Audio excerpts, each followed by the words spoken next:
Selamat malam untuk rekan-rekan dimanapun. Saat ini saya di Jalan Saya Bluetooth, tepatnya di Trans Autocare. Jadi kebetulan juga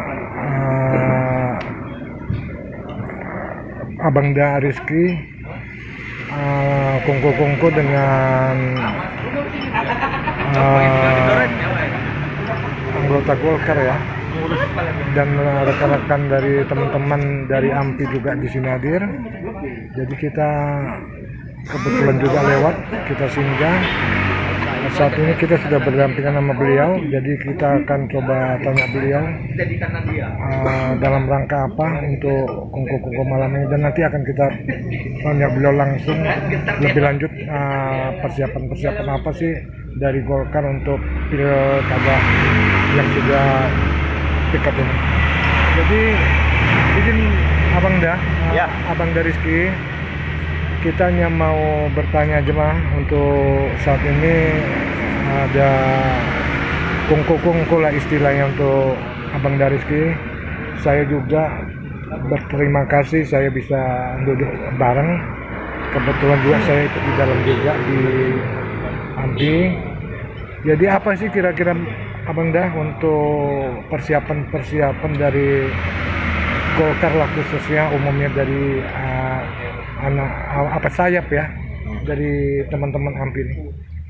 Ya, pastinya kita pertama dari diri kita dulu ya, anggota dewan yang akan menjadi yang hari ini kita incumbent untuk maju lagi di 2024 adalah kita pertama kali adalah konsolidasi. Yang pertama konsolidasi partai, kemudian kita menjalin silaturahmi kepada teman-teman kerabat kita di partai, kader-kader partai Golkar, dan kemudian misalnya sebagai anak muda di parlemen untuk menyebut aspirasi Bapak Ibu yang di dapil saya, dan kemudian merekrut anak-anak muda milenial. Jadi karena saya lihat pertumbuhan anak-anak muda itu, khususnya anak milenial itu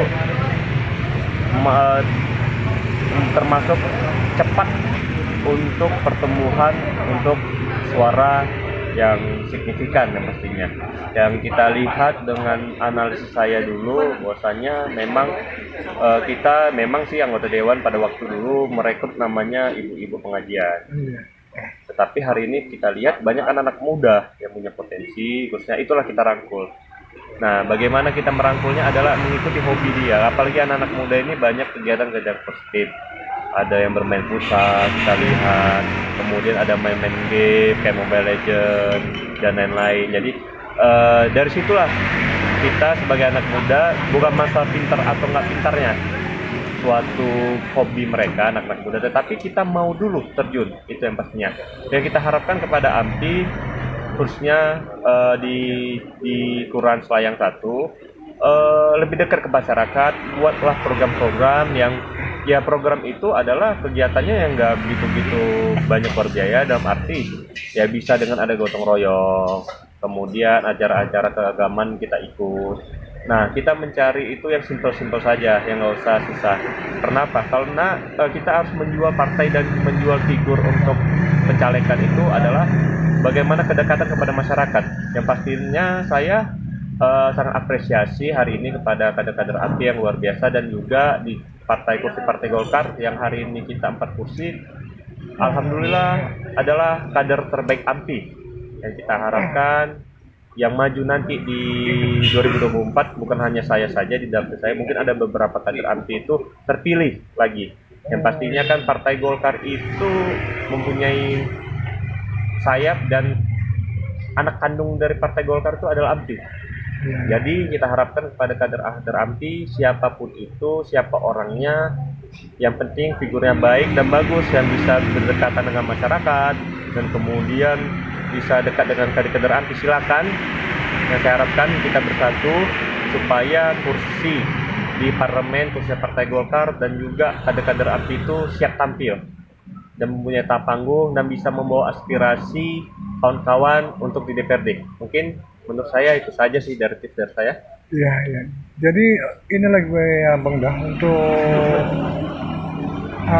skema kedepannya untuk menghadapi pilkada ini dari pihak Golkar lah untuk mengantisipasinya, tanda petik Abang Daya, yang biasanya kan ada hal-hal yang di luar apa skema itu, misalnya penggelembungan suara. Jadi pihak Golkar untuk mengantisipasinya, mengantisipasi hal-hal ini gimana tuh? Kalau saya harapkan kepada teman-teman, khususnya kita karena kader API, kita harapkan kepada kader-kader API ini yang punya potensi untuk menjaga suara di setiap TPS yang ada. Nah, di situ kita harus siap juga untuk menjaga dan mengkawal dari pagi sampai malam. Nah, sampai pagi hari dari TPS suara selesai perhitungan, kemudian lanjut ke kelurahan, kita kawal sampai di kecamatan.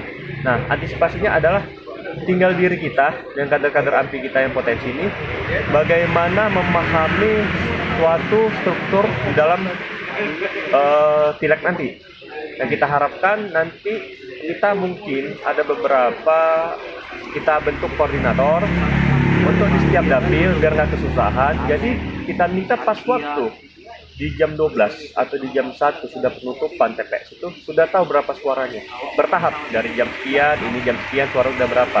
Yang kita tidak mau lagi dengan ada alasan kita terlambat atau lain-lain. Makanya kita harus stay, dan mungkin jangan hanya satu orang saja di setiap TPS, mungkin ada 2 atau 3 bisa sounding, mungkin ada yang makan, ada yang mungkin pulang, atau mungkin ada kegiatan lainnya, tetapi tidak ada kosong di setiap TPS. Makanya nanti mungkin kita akan bentuk koordinator, kita mungkin akan sharing sama ketua AMPI dan kader-kader AMPI, kita koordinasi, kita membentuk wilayah di setiap membentuk koordinator di setiap kecamatan maupun kelurahan untuk bisa melihat dan mengkawal setiap TPS. Karena TPS ini bukan hanya 1 atau sampai 10, tetapi ratusan mungkin di setiap kecamatan. Nah, nanti disitulah kita mungkin mengejar namanya hasil suara, dengan apalagi dengan zaman sekarang kita nggak usah susah lagi, dengan via foto aja kita buat grup, misalnya di kecamatan Johor dan Selayang ini koordinatornya, kemudian di Marela, di Medan Deli ataupun di Medan Amplas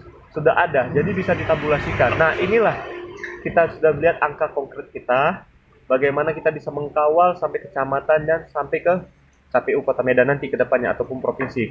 Nah, di sinilah kita mungkin ada membuat BIMTEK untuk bimbingan teknologi atau bimbingan teknis untuk supaya kader-kader AMPI itu bukan hanya taunya berorganisasi saja, tetapi hari ini adalah organisasi partai politik.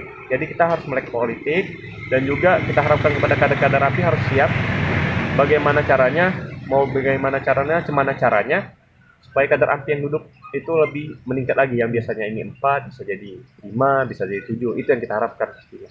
Ya, satu lagi Bang, untuk target kursi, ya paling nggak kan pasti ada target Abang Dan. Berapa kira-kira Bang? Kalau kita harapkan target itu di Golkar itu, ya insya Allah mudah-mudahan kita minta target 7 atau 8 kursi deh, biar bisa dapat kursi pimpinan. Karena pada waktu itu kita tahun 2019 dulu 7 kursi berkurang 3. Yang kita harapkan baru kali ini memang ya mungkin ada terjadinya dibilang salah atau tidak, itu mungkin ya berbeda dari sudut pandangnya. Karena pada waktu itu kita di 2019 agak kewalahan karena setiap teman-teman yang nyalek itu banyak yang clash gitu. Jadi banyak yang bukan menghajar tim partai politik lain, tapi misalnya saya ini masuk di kelurahan A di lingkungan sekian, nah teman kita dari Golkar masuk juga. Nah, di situ banyak yang tumpang tindih juga, masyarakat yang bingung kemana arahnya. Nah, kita harapkan nanti kepada pihak kader-kader AMPI yang sudah mau main, nanti kita petakan gitu, yang mana basis kita, yang mana basis teman-teman. Karena kan ini wilayah khususnya di Dapil 5 ini cukup luas, ada 6 kecamatan, 6 kecamatan dan ada beberapa puluh kelurahan. Kenapa harus kita tumpang tindih? Nah, nanti kita mungkin ada pertemuan cara kepada kader AMPI yang mana untuk caleg dari perwakilan AMPI, khususnya kita duduk bareng dulu, biar supaya tidak ada tumpang tindih dan tidak ada perkelahian gitu. Jangan nanti saling nggak enakan ke depannya, itu yang saya harapkan sih. Iya. Satu lagi singkat saja untuk statement Bang Ada untuk memotivasi teman-teman AMPI menghadapi pilkada ini, apa yang harus dilakukan? Singkat saja. Oke, saya harapkan kepada AMPI, khususnya teman-teman di Selayang 1, kita harus solid, jangan harus tetap maju terus, pantang mundur. Yang pastinya kita harus silaturahmi dan kita harus mempunyai strategi ke depan bagaimana suara Golkar itu meningkat dan kader AMPI itu banyak di parlemen. Ya, oke, jadi selamat malam itu kita wawancara dengan ketua Rizky. Saat ini beliau di Dewan, jadi harapan beliau juga untuk kedepannya paling nggak bisa meningkatkan suara untuk pilkada nanti. Ada sasaran yang harus dikejar. Jadi kita sehingga tutup yang beliau humble, akrab dengan rekan-rekan yang saat ini lagi kongko-kongko di seputaran Jalan Sekutu. Jadi mudah-mudahan AMPI tetap jaya, maju terus. Selamat malam, Trans TV, sampai di sini.